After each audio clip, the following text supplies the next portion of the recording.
Families கொஞ்சம் dress எல்லாம் அப்படி தான் இருக்குது எதுவும் நினச்சிக்காதீங்க. இன்றைக்கி சண்டே ஸ்பெஷல் வந்து என்னென்னு பார்த்தலாம்.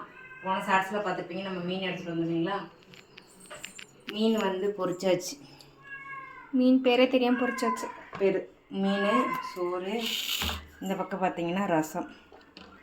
ஸோ இதுதான் சண்டே ஸ்பெஷல். இந்த பக்கம் ஒரு மீன் இருக்குது, யார் வேணாலும் அதை சாப்பிட்டுக்கலாம்னு சொல்லிட்டு பட்டு வந்து சாப்பிடுவா. ஆமாம், பட்டு வந்து சாப்பிட்டுப்பா. ஏன் நான் வந்து குழம்பு அந்த மாதிரி வைக்கிறேன்னா, மீன் குழம்பு வச்சு எங்கள் வீட்டில் யாருக்கும் உள்ளார போகாது, நான் மட்டும்தான் சாப்பிடுவேன்.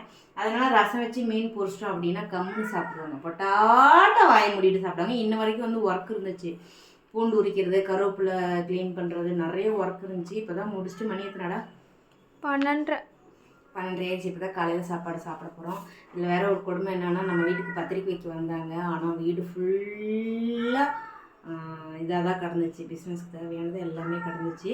இருந்தாலும் அப்படியே தான் கொடுத்துட்டு போனாங்க. எனக்கு கொஞ்சம் சங்கடமாக போயிடுச்சு. சரி, ஓகே, எல்லோரும் வாங்க சாப்பிடலாம். நம்ம வீட்டிலலாம் என்ன ஸ்பெஷல்னு சொல்லிட்டு கீழே கமெண்ட் பண்ணுங்கள். பாய்.